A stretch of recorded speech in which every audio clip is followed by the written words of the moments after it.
Magandang araw mga kapanalig.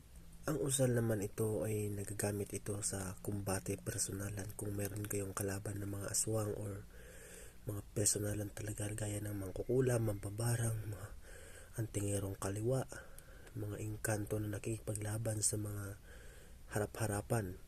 Ito po ay banggitin nyo ng 3 beses at iihip sa inyong kamao, sa iyong kanang kamao, at bago nyo po ito asalin, manalangin muna kayo ng isang Ama namin at isang sumasampalataya.